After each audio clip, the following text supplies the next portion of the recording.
the first part of the talk really presented in relation to the period up to the passing of Shoghi Effendi, from the beginning of the century, the pattern of three processes taking place. They're really three processes, as two parts of one. Outside the faith, there are two things happening, both of which relate to the breaking down of the barriers among human beings. One of these processes is generally seen as being very destructive, and it's usually also very uncomfortable for human beings because barriers they've been used to disappear. And you don't have to describe what they are, you see it yourselves in the world. Tensions that have existed in the past blow up into wars, into trials that people have to overcome. Then the second part of this process is the broadening of the area of collaboration in the world, and the raising up of institutions in the world, fostering unity and harmony. These two things are happening simultaneously outside the faith. And naturally, the faith is aware of it, all the Baha'is are part of this. But parallel with this, as the Guardian points out, is the process of the faith itself, which is the rise and establishment and perfecting of the present, the gift that Baha'u'llah has brought to mankind. We've got to a stage in evolution where there is a sudden advance forward. Now, evolution, apparently, the more they study it, proceeds in this way. It isn't just a steady advance. There are great surges, which mankind then gets used to. And this has been detected by many people over these past years. H.G. Wells, for example, he was one of the writers and editors of what he called An Outline of History, which is, I think, a brilliant work, really trying to tackle the history of the world as distinct from just separate little histories of parts of it. And it has an interesting feature, inasmuch there was a board of editors. And every now and again you find that some of the editors didn't agree with what had been finally done, so you have a little footnote about commenting that we don't think it was quite like this, it was like something else, which makes it a very interesting book. But this book presents towards the end this concept of mankind having reached a new stage in evolution. And Wells points out, that there's no reason why Homo sapiens, as a whatever it is, should survive any more than anything else. The dinosaurs went out. History is full of species being destroyed and changing and coming to being. So he points out this point of human history requires mankind to make an enormous step forward. If not, it'll just drop out of history. Now, he was very hopeful when writing that volume, but later in life he wrote a second smaller history book, and he warns us that he's an old man by this time, but he's very much discouraged.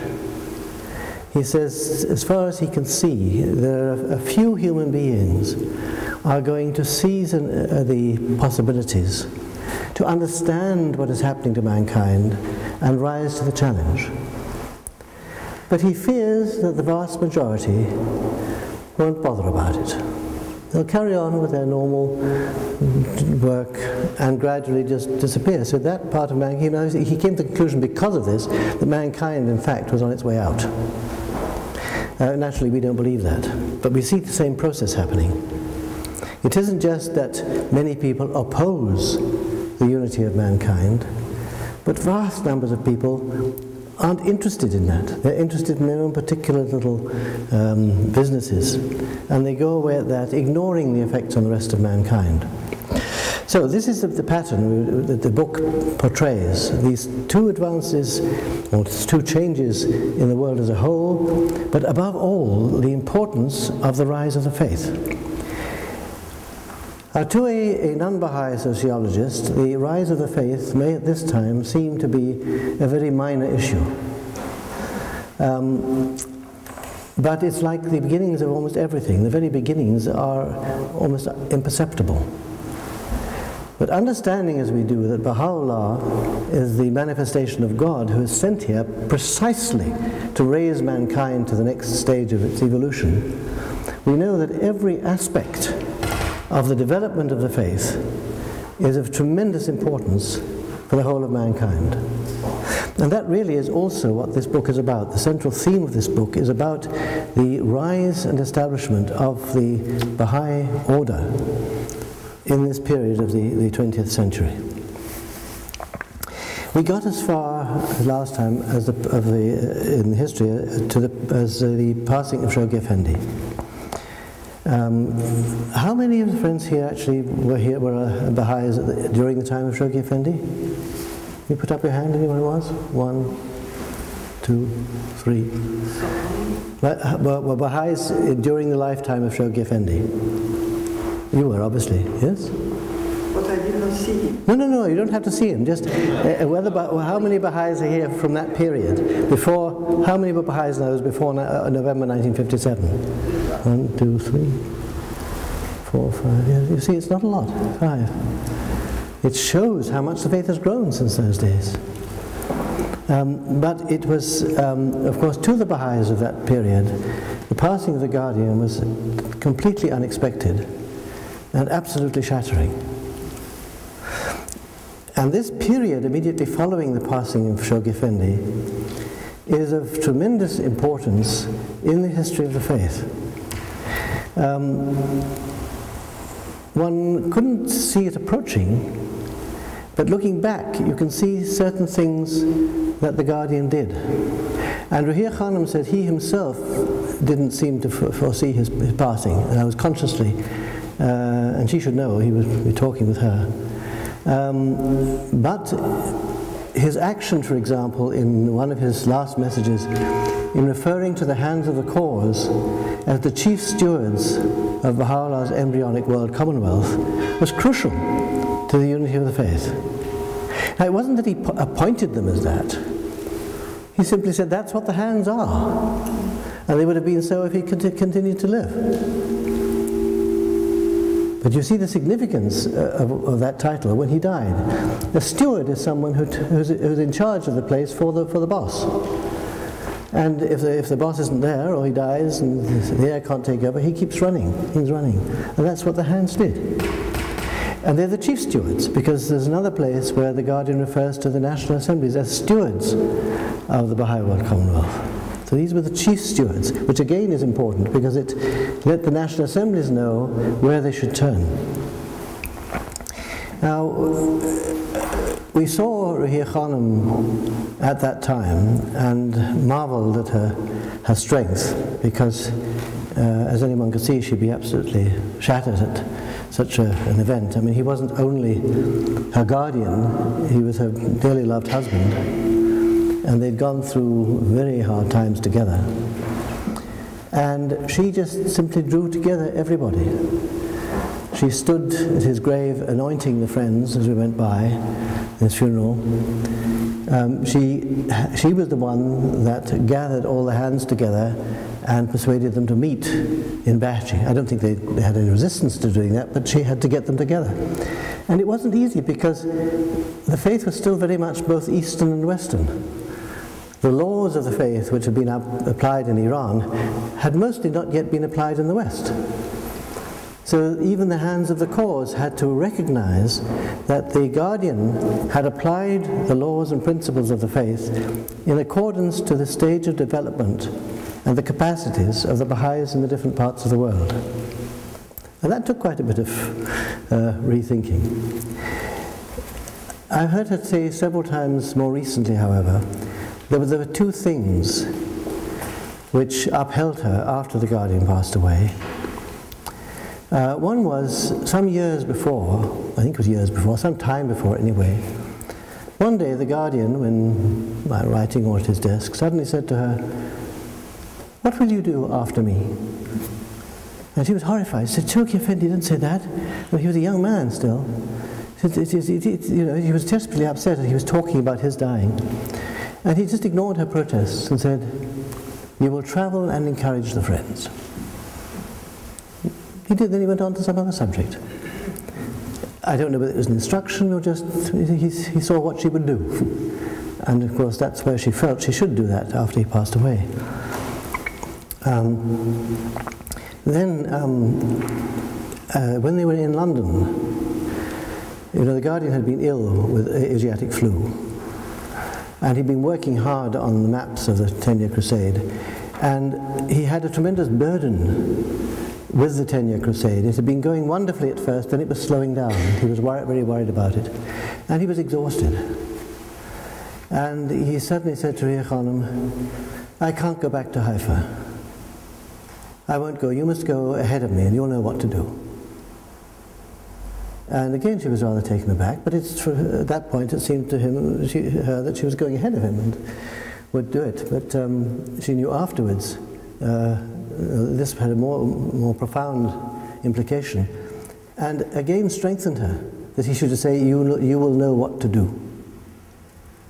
So she gave her the confidence to gather the hands together, to encourage the Baha'i world to turn to the hands. And all the way through the ministry of the custodians, the hands were encouraging the Friends, stimulating them, and preserving the unity of the faith, because it was very difficult. There were Baha'is discussing in all sorts of ways whether there would be a guardian or there wouldn't be a guardian, and could get very het up about it. And so the hands kept on saying, "Don't speculate." And that they held the faith together in that way, and then eventually handed over to the Universal House of Justice. There was the event, of course, of the breaking of the covenant by Charles Mason Reamy in 1961. That one of the hands should break the covenant was an incredible experience. And they really didn't know what to do. It's well worth reading that book, The Ministry of the Custodians, which Rahir Khanum wrote, simply because it gives you a picture of what things that were happening and how the hands had to cope with things in those days. That was the first big blow, was the passing of the breaking of the covenant by Mason Reamy. Then there was a second one, which I don't know if that book even mentions. But in Haifa and Akka, there were quite a number of Baha'is still. When I went there first in '61, it was a very funny situation when there was a meeting of the community. I couldn't put my finger on it, but it just felt a bit strange. And then we found out what was happening. The covenant-breaking members of the family had infected a number of the Baha'is living in the Holy Land. And one day in 1962, it's shortly before the election of the House of Justice, one of the very loyal Baha'is from Haifa happened to go and visit one of the Baha'is in Akka and found him sitting having tea with a whole lot of covenant breakers. So it was clear that the loyal Baha'is in Akka, or some of them, were just, hand in hand with the covenant breakers. So at that point, the hands had to interview all the Baha'is living in the Holy Land. The Baha'is had been there for a long time. And the majority of them persisted in their attitude and were expelled from the faith. Now this was a problem the hands didn't need at that particular point. But it gives you an idea of why the hands were so desperately eager that nothing should interfere with the proper and pure election of the Universal House of Justice. So they went to every single extreme to be sure that nothing would go wrong, and nothing did go wrong. One problem was, I think there were one or two Baha'is had obviously started traveling around the world, giving talks everywhere and giving money for haziras and so on. It looked very nice, and Baha'is were very happy to have been given haziras and so on. But it was quite clear, knowing from Haifa, knowing who these people were and what their attitude was, that they were, as it were, sort of tacitly electioneering to be elected to the House of Justice. And the Hands worried. Said, what should we do? Should we say something? But that's an interference. So they decided they could do nothing. They had to leave it to God. And the result, I think, showed the wisdom and the common sense of the members of the national assemblies around the world. Because these people who had been doing this, they were near elected. So there was everything went straightforwardly without any problem, and they had the House of Justice. And once the House of Justice came into being, of course, immediately the hands of the cause of God turned to the House of Justice. I remember a meeting where Paul Haney, who was, as it were, looking after the funds for the Hands, came and met with the Universal House of Justice and explained, there were funds around, and at that point handed over $100,000 to the House of Justice to get on with while we were getting things sorted out. And all the time, therefore, the Hands just kept things running, ready to hand anything over at any time, as soon as the House of Justice was ready for it. The House of Justice used to meet with the Hands regularly to discuss problems. There was I'm giving you these little side issues, as it were, just to give you an explanation of the sort of things that had to be coped with and how the Hands helped the House. There's a village in Jordan called Adesiyah, and it was founded actually on land which was meant to be endowment land for the support of the Shrine of Baha'u'llah. And this was a beautiful Baha'i village with a local spiritual assembly. Abdul Baha went and stayed in the local Hazira, and he called it the Blessed Village of Adesiyah. And later, alas, the covenant breakers infected that village to the point that the Guardian said, alas, it has become the accursed village of Adesiyah. Now what happened was the members of the family who broke the covenant had the title deeds to Adesiyah. And the Guardian said, right, that's their legal property, they can have it. At one point, the covenant breakers were trying to get a lot of the title deeds, and he said, you can take anything, but I must have the shrines. He held the shrines in his hand because he had to protect them. But Adesiyah was one of the bits of property that went into the hands of the covenant-breaking members of the family. And so the Guardian made the covenant breakers and the tenants in Adesiyah come to an agreement. And the agreement was that the tenants were never to be sent off the land. They had a right to be tenants. The covenant breakers were not to dismiss them. On the other hand, the tenants were never to obtain even a square meter of ownership of the land. The ownership must remain with the owners, with the covenant breakers.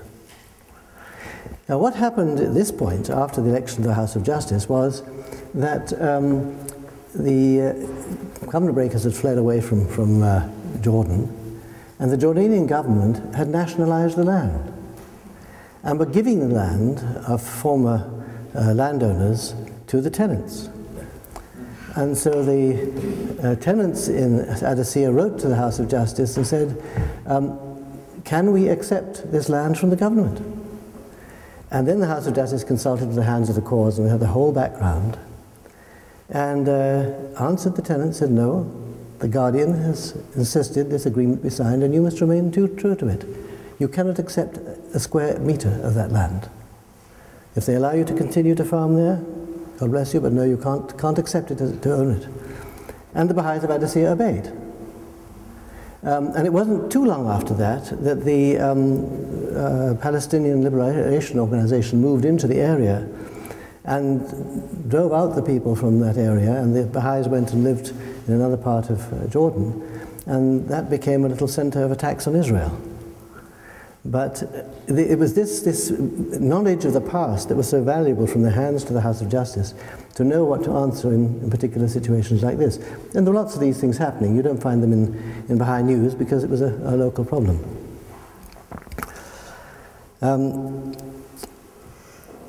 Now in the world as a whole, there was a profound,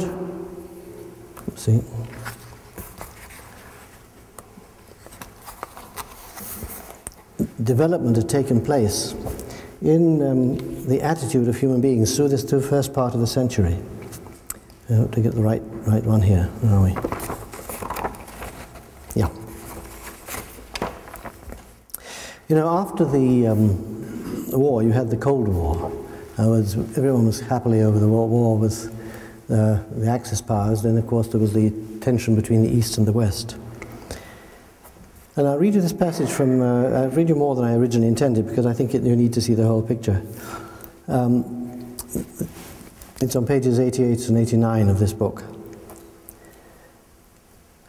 It says, since the driving force of colonialism itself was economic exploitation, it was perhaps inevitable that most movements of liberation assumed a broadly socialistic ideological cast.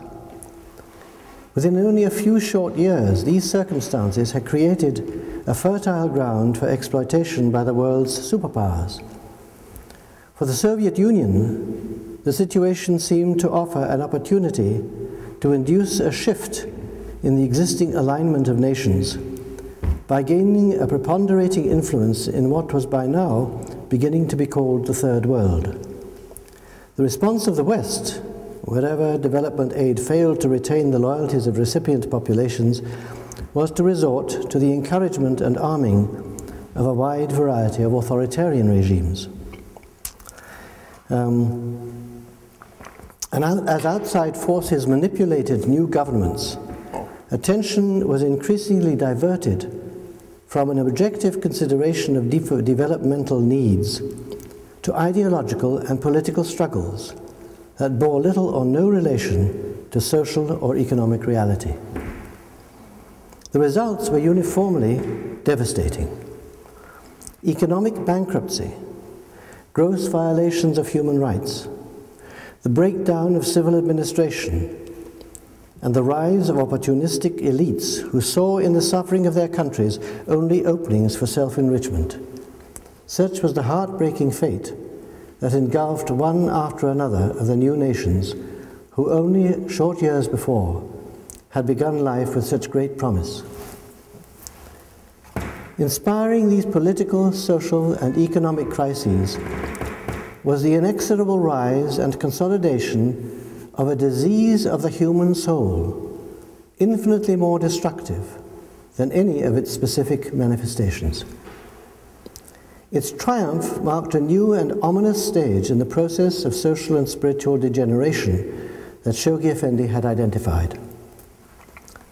Fathered by 19th century European thought, acquiring enormous influence through the achievements of American capitalist culture, and endowed by Marxism with the counterfeit credibility peculiar to that system, materialism emerged full-blown in the second half of the 20th century as a kind of universal religion, claiming absolute authority in both the personal and social life of humankind. Its creed was simplicity itself. Reality, including human reality and the process by which it evolves, is essentially material in nature. That's the creed.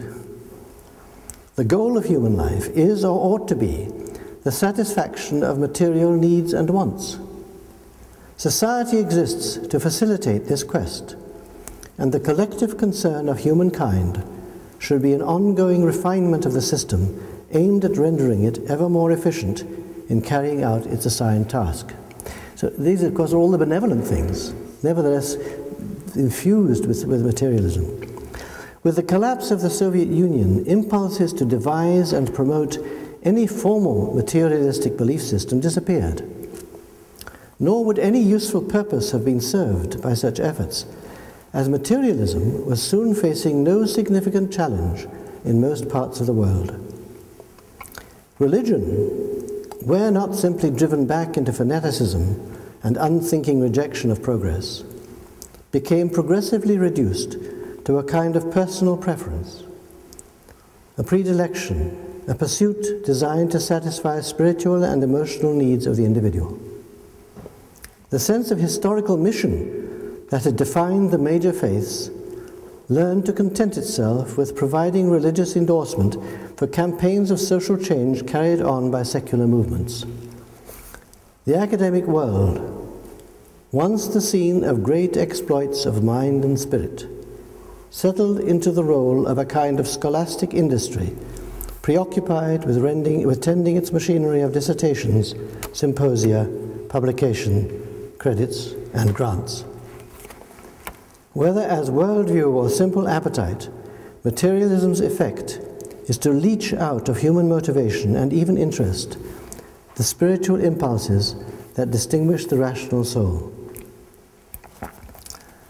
You see, the resulting, in the absence of conviction about the spiritual nature of reality and the fulfillment it alone offers, it is not surprising to find at the very heart of the current crisis of civilization a cult of individualism that increasingly admits of no restraint and that elevates acquisition and personal advancement to the status of major cultural values. The resulting atomization of society has marked a new stage in the process of disintegration about which the writings of Shoghi Effendi speak so urgently.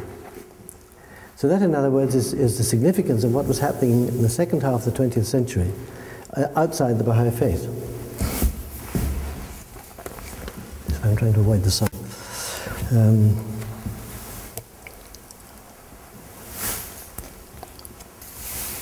Now the victory of the 10-year crusade and the election of the Universal House of Justice are in themselves an extraordinary turning point in the history of mankind. People don't talk much about it nowadays, but of course there was a prophecy of Daniel, which used to be referred to before the end of the crusade, of the tremendous significance of this time.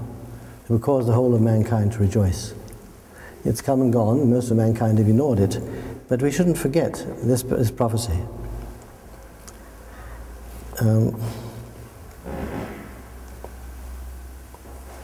Now, for some 37 years, the cause progressed along two tracks. One was expansion and consolidation, and the second was increasing influence in society. In other words, the first is really ourselves and gathering in more mankind into the faith, training them in the teachings, upbuilding Baha'i laws. The second is doing what we can to aid mankind by sharing the message with them so far as they can absorb it and affecting the way that human beings deal with their problems. I think it was as long ago as the constitutional movement in Iran, where, or maybe later, I think certainly in the time of Abdu'l-Baha, that he commented to some people that, look, even if you don't accept the claims of Baha'u'llah, try the system that he recommends. If you don't like it, you can always give it up. But this is there for you to try it. He said the same thing about war once, but you know, it's mankind has been fighting throughout its history. We should at least try peace. If it doesn't work, we can always go back to war again.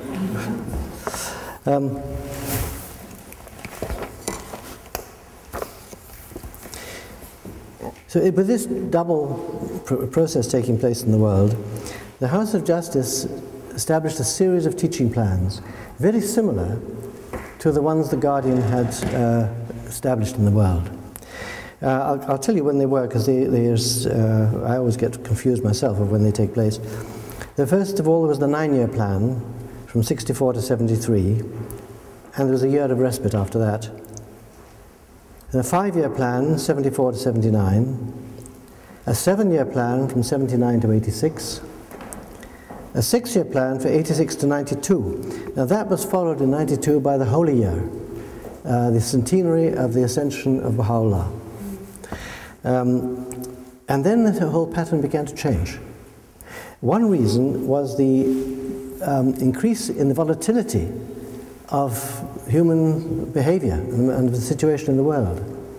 The House of Justice felt unable to project long plans.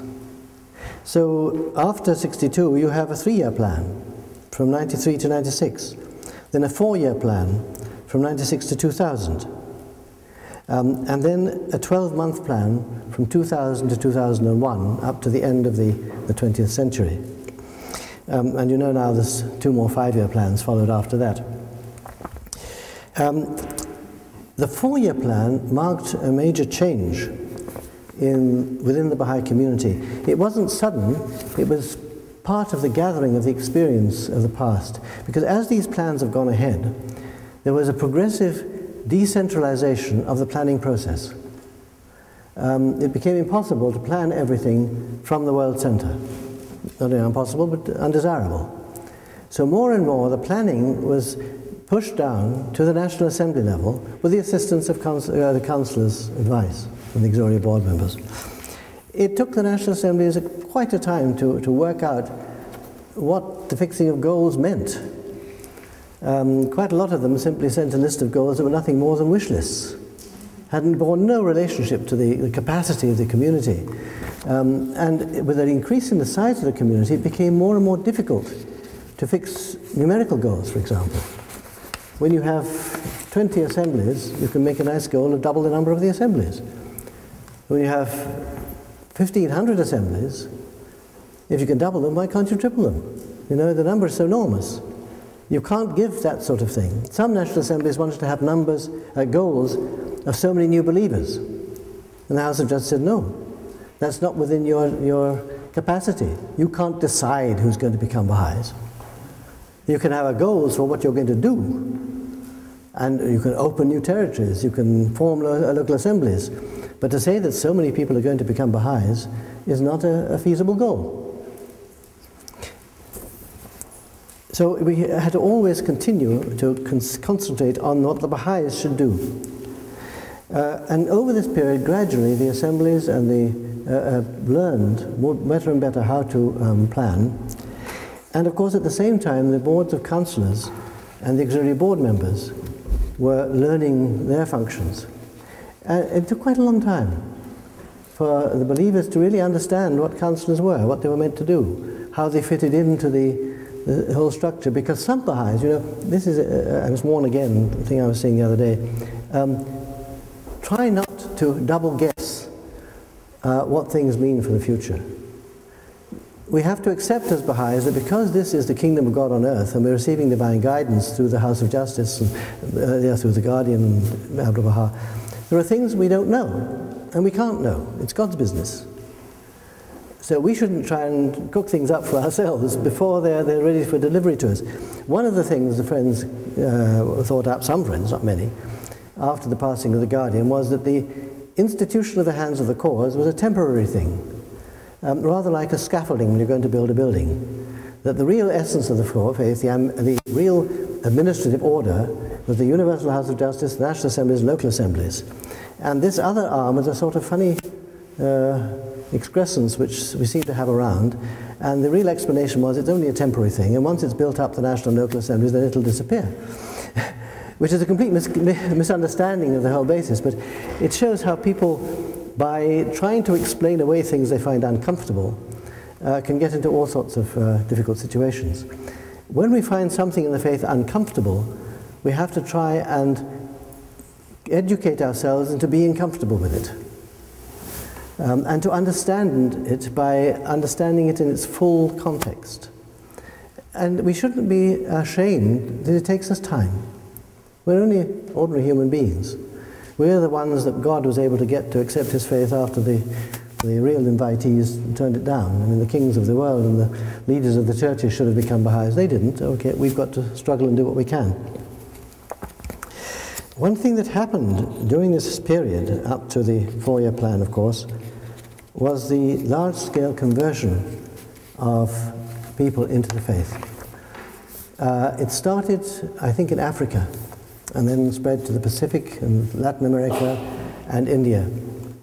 India was extremely rapid. And how to deal with that was a thing we had to learn. Isabel Sabri, you know, was one of the counselors at the International Teaching Center, and she was a pioneer to Africa. She first pioneered to Britain, and she was a pioneer to Britain, I remember, when I became a Baha'i. And she married Hassan Sabri, and they pioneered to Africa. And she was on pilgrimage talking to the Guardian about the time that Uganda was having vast numbers of new Baha'is. And she was very worried because quite a large number of these new Baha'is left the faith again. And she said this to the Guardian, what are we going to do? He says, don't worry. He says, the time will come when people will flow in and out of the faith like a tide. The essential thing is never close the doors. In other words, we should accept that some people, it isn't that the ones who take a long time to accept the faith are necessarily deeper than the ones who accept them in 2 days. It's just that different people react in different ways. And people change their minds, and they're free to change their minds. So we should welcome people. I mean, we don't want to be stupid and say, can you say Baha'u'llah, Baha'u'llah, all right, you're a Baha'i. That's ridiculous. But we should understand when people say they really do believe that we should accept them and try and integrate them into the community and not be worried that some should then go out again. That's their right. But we have to know how to consolidate the community as it grows. And this is the big difficulty. Isabel said one day it was rather like water going into the desert, because the pioneers would teach a number of Baha'is, who would teach a lot of other Baha'is, who would teach a lot of other Baha'is, and each stage knew less and less and less about the faith. And so you ended up with communities that called themselves Baha'is but knew virtually nothing about the faith, and therefore their lives as communities didn't change. And people would say, well, what are we Baha'is for? It's the same as it was before. That was some of the reactions. On the other hand, in some cases, the conversion was surprisingly profound. There's a story even in Sweden of, there's a newspaper notice about an unusual man living in a certain area who fasted every year. And as I said, when he fasted in the spring, the Baha'is were interested in this and got in touch with him. And he was thrilled to bits to learn the Baha'is in Sweden. He had become a Baha'i when he worked in Chicago at the time of the building of the temple. And he'd gone back to Sweden, and there were, as far as he knew, no Baha'is in Sweden. And for all these years, all he really knew about the faith was its greeting was Allahu Akbar, that they had prayers, and there was a fast once a year. And he faithfully kept the fast all those years, knowing he was a Baha'i without knowing anything more about the faith. And every now and again you'll find a community like that which accepts the faith, gets the essence. In other words, Baha'u'llah is the manifestation of God for this age and I'm his follower. And they'll stay like that for years and years until someone gets in touch with the poor soul and they come into the community. So there are people who will cling on like this, but most human beings, if they can't do anything with the belief they've got, tend to wander off into other activities. So the great thing that communities have to learn is how to simultaneously teach the faith, consolidate the faith of the new believers, and bring them into the workforce of the community. So that new believers aren't a burden, they're an added strength. And this is really what started in the four-year plan. The 12-month plan, which followed that, was to bring into the community's understanding the vital importance of the education of children. So many communities have lost whole generations of children, partly through a misunderstanding. We know very well that nobody should just follow blindly the religion of their fathers. This is, Abdu'l-Baha says this again and again. That's true. But it doesn't mean to say that parents should not teach their children the faith. Parents surely teach their children all the truth they possibly can. Why would one hold back from one's children the most important truth you know? Now, the way you teach the children, the way one encourages the children to think for themselves, to understand, to question what you're telling them, to really understand the faith, this is vital. But it isn't indoctrination to teach one's children the faith. It's giving them the truth that one has. And sooner or later, as you know, about the age of 15, the children have the responsibility to take the burden on their own shoulders. And then, some do, some don't. And we should continue with the connection with the children. I mean, simply because children don't become Baha'is doesn't mean they aren't our children anymore. And you can't break these links. There's all sorts of links one establishes in life which remain. I remember talking once to a mother whose daughter had been married, and they had a child, and then they were divorced. And the former husband of the girl said to the grandmother one day that they were no longer related.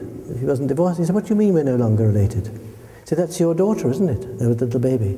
He says, "Yes, but it's my granddaughter. Marriage is broken, but not the fact that your daughter is my granddaughter." So in life you build up connections which just can't get severed. There are relationships, and there should be one thing about one's family, I think, is a blessing, is that one never really loses touch with one's family. People you meet in the street and you talk about the faith to, you may never see them again. But thank God our family is somewhere around. So it's never too late. One has this link with the family, one's extended family.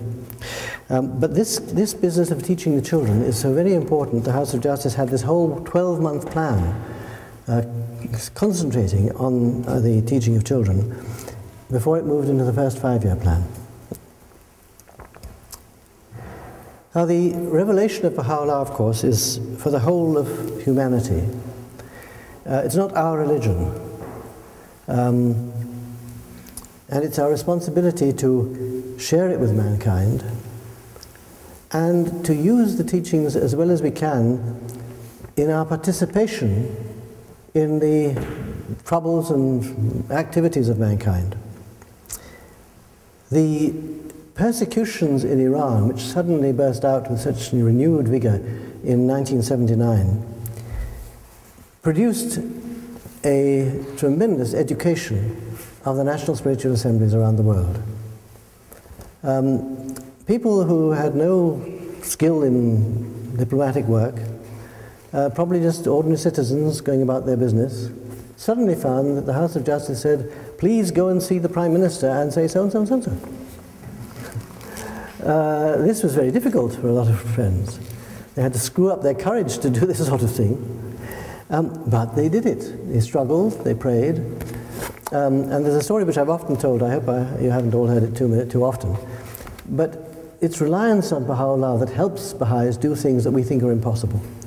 There was this story I'm telling you. There was a case when the House of Justice wanted a letter to be got into the hands of I think it was the president of an Arab country who was visiting Europe.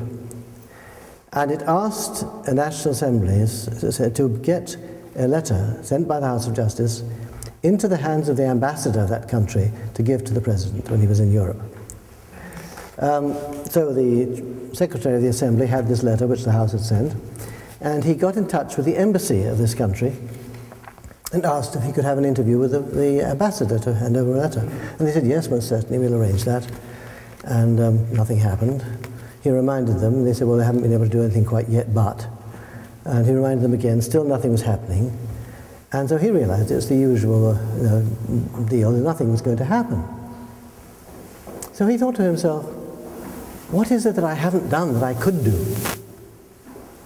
And he said, well, I'm at the national office, which is not in the capital. I could at least go to the capital to be where the embassy is. Now, this, you see, is, you might say, a decision of principle, that there is something more you can do, and you can do it. It wasn't really a sensible decision, because if the embassy was going to contact anywhere, it would contact the National Assembly office. But he felt that was something he could do. So he went to the capital, and as he was approaching the gate to the embassy, a lady came from the other side, and he stepped back to allow her to go through the gate first. And she said, "Thank you very much. Is there some way I can help you?" And he said, "Well, actually, yes, I have a letter I have to give to the ambassador." He said, "Oh, well, come with me, I'm his secretary." Now, you see, this is where practicality and faith interlink. That there are things that we know we have to do, and we think we're incompetent, we can't do it. If we pick ourselves up and start to do it, that's when Baha'u'llah comes in and does things. I remember the Hand of the Cause, Paul Haney, saying once that he had this often when he was given tasks by the House of Justice. He was the hand who often used to go to visit the officials in Jerusalem. He was very useful, actually. He's a very tall man. So if it was a big gathering, I remember I went with him on at least one occasion to a presidential reception. And we were all gathered round, crammed in this room. And he wanted to know when the president came in. The president wasn't such a big man. And Paul was like a periscope above everybody else. And so as soon as he saw the president enter the room, he'd say, "Come with me." You see, he'd come across and he'd see the president. Anyway, so he was used to going to deal with officials. And, but he said once, time and again, the House of Justice would ask him to undertake a particular job. He couldn't see the wisdom of doing this. And he wasn't quite sure it was the right thing to do anyway, I mean, from a personal point of view. But the House of Justice had said, do it. So he said he would begin to do it. As he worked at it, door after door would open in front of him. And it would be fine, and he would go and do it. But if he just thought of all the problems, not when I can't really do it, and how else can we manage things, it would never have got done. So it's this combination of trust in Baha'u'llah, reliance on him, and using our own good thinking machinery to do what we think is best that will help the faith. So this involvement of the National Assemblies, of course, has a tremendous effect on the relationship of the faith to the public generally. There's a lovely thing happened in America. Again, I may have told you, I hope not. My memory is so bad I tell you things several times. In Washington, there were Baha'is who happened to overhear two members of the State Department talking to one another. And the matter at issue was a report of something was happening in Iran. And they weren't quite sure whether this report could be relied on or not. And one of the State Department people said to the other one, have you checked with Wilmette? Now, this is extraordinary. The faith is a very small thing in America in a sense, but you see the intimacy. Two things. One is, if Wilmette said it's okay, it's okay. And that's the reputation we established. The other is that the faith is so well known that one State Department member could refer to another, speak to another about Wilmette. Not the headquarters of the Baha'is in Chicago, but just Wilmette, and you know what they're talking about. This is a tremendous step forward. Another one, I'm told, is that when the faith becomes the subject of cartoons and newspapers, then we've really got there.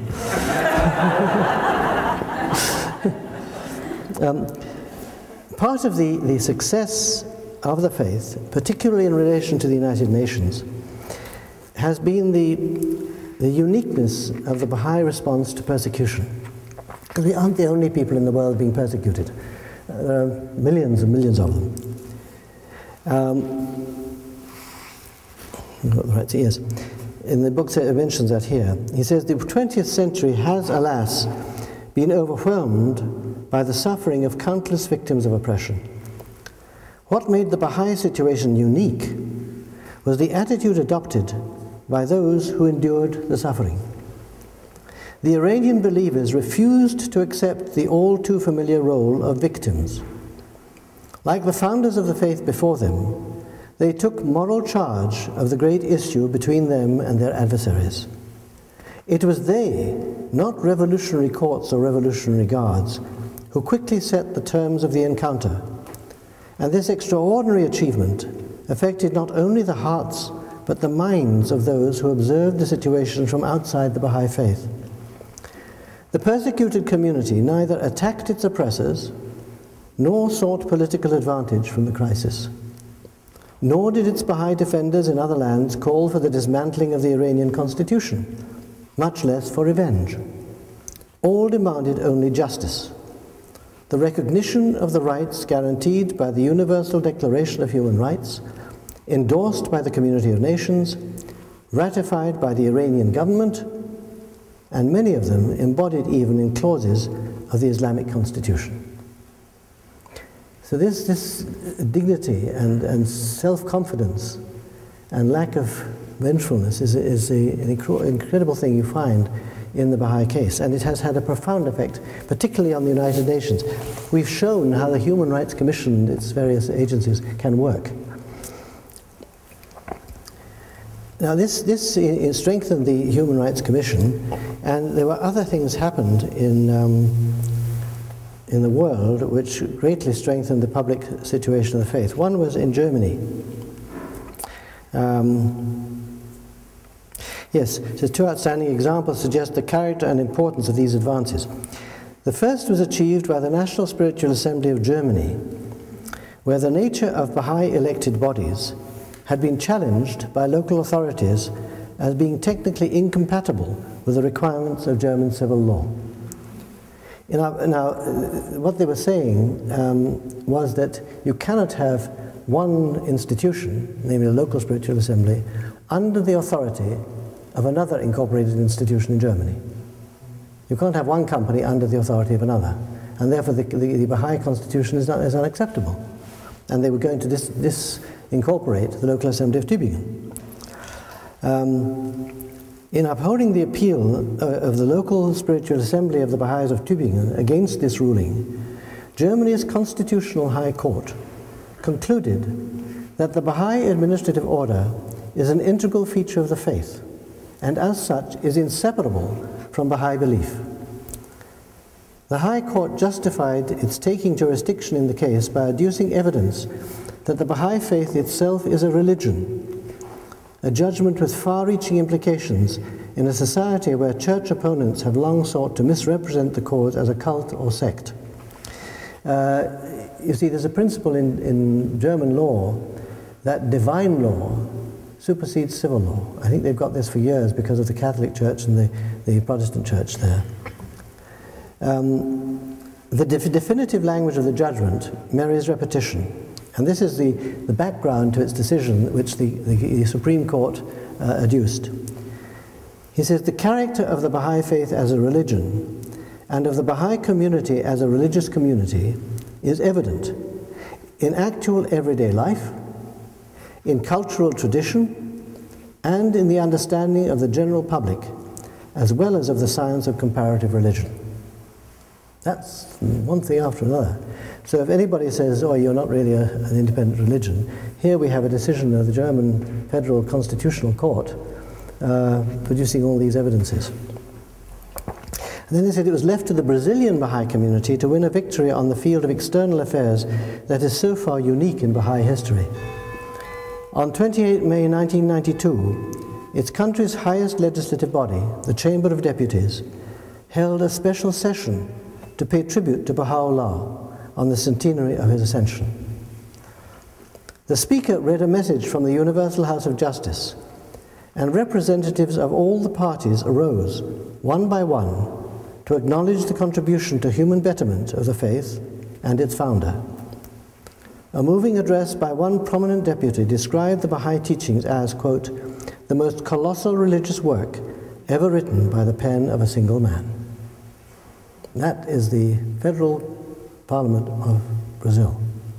And Brazil is quite a country. Now, so these things have been happening in this part of the development of the faith. And I'm mentioning them because one tends to forget these sometimes.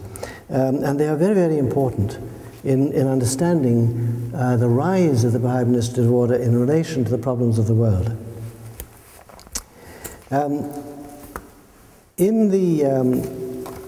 At the time of the,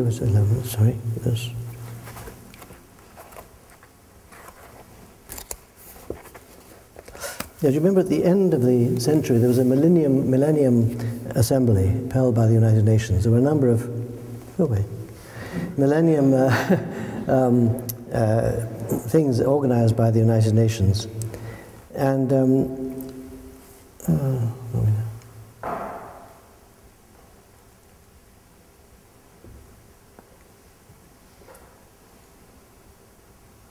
yes, it says the changes wrought in humanity's social and moral life received powerful endorsement as a series of international gatherings called under United Nations authority to mark the approaching end of one millennium and the beginning of a new one. On the 22nd, 26th May 2000, representatives of over 1,000 non-governmental organizations assembled in New York at the invitation of Kofi Annan, United Nations Secretary General. In the statement that emerged from this meeting, spokespersons of civil society committed their organizations to the ideal that, quote, we are one human family, in all our diversity, living on one common homeland, and sharing a just, sustainable, and peaceful world, guided by universal principles of democracy. So shortly afterwards, from 28 to 31 May 2000, a second gathering brought together leaders of most of the world's religious communities, likewise assembled at the United Nations headquarters. The Baha'i international community was represented by its Secretary General, who addressed one of the plenary sessions. No observer could fail to be struck by the call of the world's religious leaders, formally, for their communities to respect the right to freedom of religion, to seek reconciliation, and to engage in mutual forgiveness and healing. And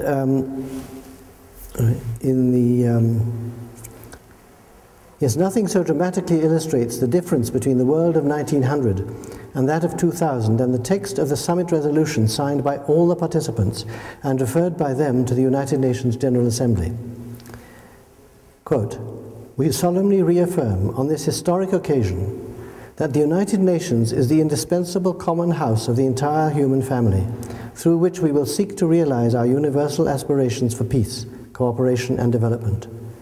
We therefore pledge our unstinting support for these common objectives and our determination to achieve them.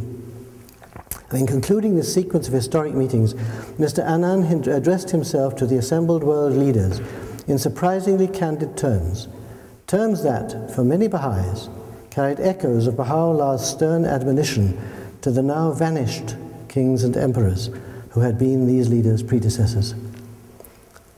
Quote, it lies in your power, and therefore it is your responsibility to reach the goals that you have defined.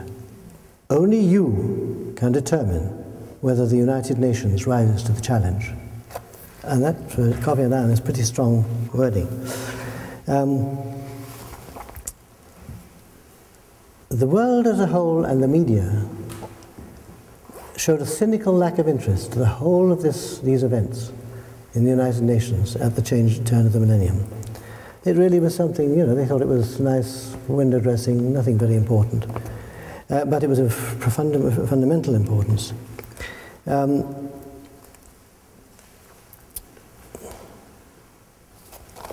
Somewhere.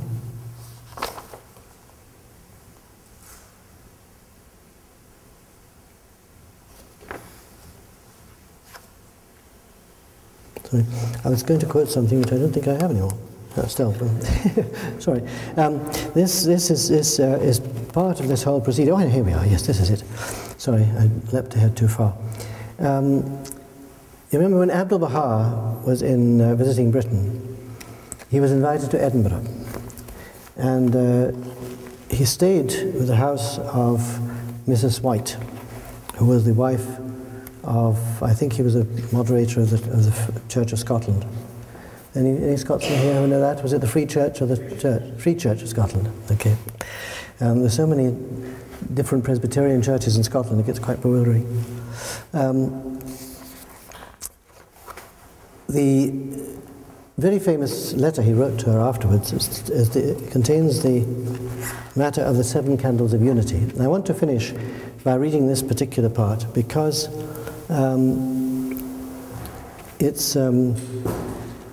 it gives us an insight into the process that's taking place.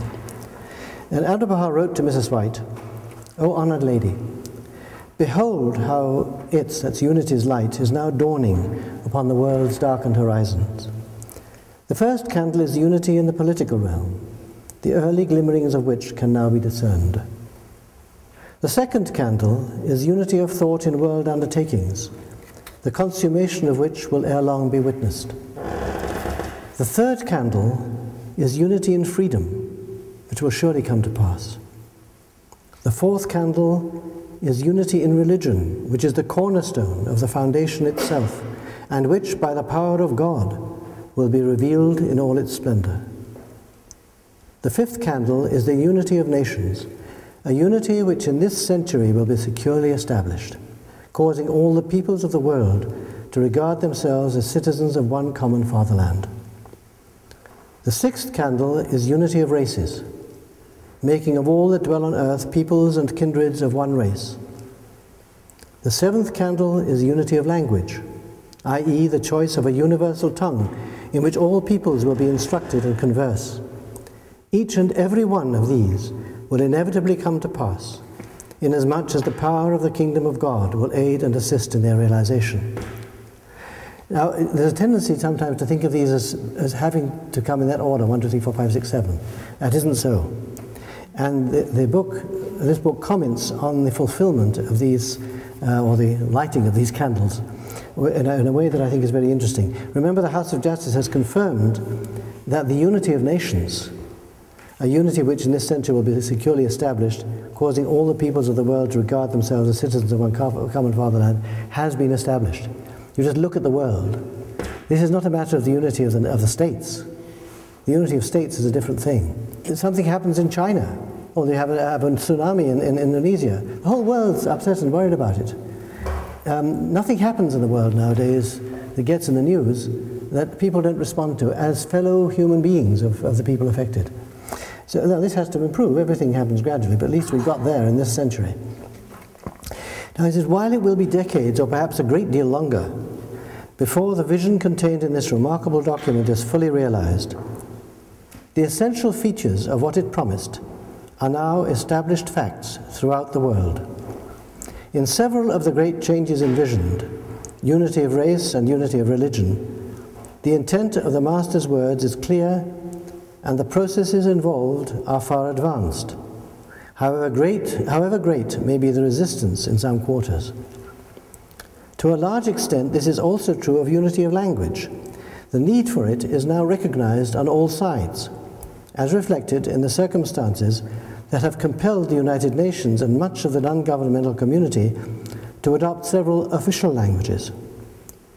Until a decision is taken by international agreement, the effect of such developments as the Internet, the management of air traffic, the development of technological vocabularies of various kinds, and universal education itself has been to make it possible, to some extent, for English to fill the gap.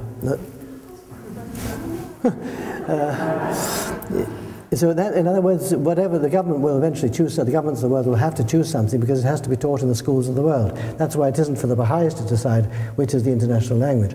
But in practice, nowadays in many areas it's English. I remember being particularly struck by the statement that when an Italian airliner is landing in Rome, the language between the airliner and the directing in Rome, it must be in English.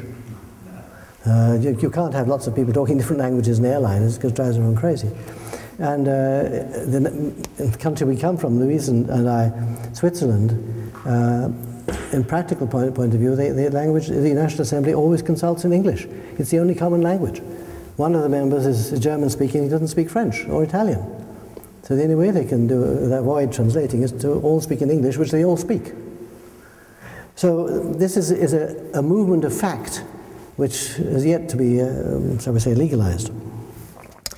Now, unity of thought in world undertakings, a concept for which the most idealistic aspirations at the opening of the 20th century lacked even reference points, is also in large measure everywhere apparent in vast programs of social and economic development, humanitarian aid, and concern for protection of the environment of the planet and its oceans. As to unity in the political realm, Shoghi Effendi has explained that the reference is to unity which sovereign states achieve among themselves, a developing process at the present stage of which is the establishment of the United Nations. The Master's promise of unity of nations, on the other hand, looked forward to today's widespread acceptance among the peoples of the world of the fact that however great the differences among them may be, they are the inhabitants of a single global homeland. Unity and freedom has today, of course, become a universal aspiration of the Earth's inhabitants. Among the chief developments giving substance to it, the Master may well have had in mind the dramatic extinction of colonialism and the consequent rise of self-determination as a dominant feature of national identity at century's end. Whatever threats still hang over humanity's future, the world has been transformed by the events of the 20th century. That the features of the process should also have been described by the voice that predicted it with such confidence ought to command earnest reflection on the part of serious minds everywhere. Now, that isn't quite the end of the book, but it's basically the summary of the contents of this book. But I do urge you all, when you can get the time among all your other activities, to read through it, because, and also, if possible, when if you haven't already done it, read the Guardian's World Order letters, because when we understand what's happening in the world and the spiritual significance of what's happening, we get less distracted by the world's events from the tasks that we have to perform. The world can be a very worrying place, and there are some things that are ours to worry about, and we can do something about.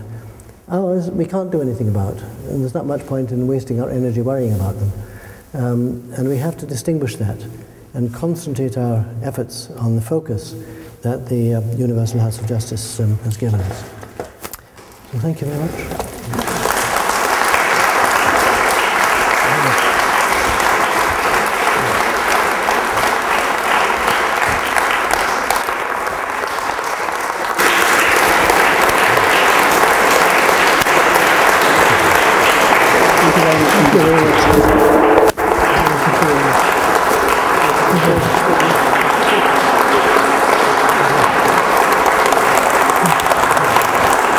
Thank you all very much.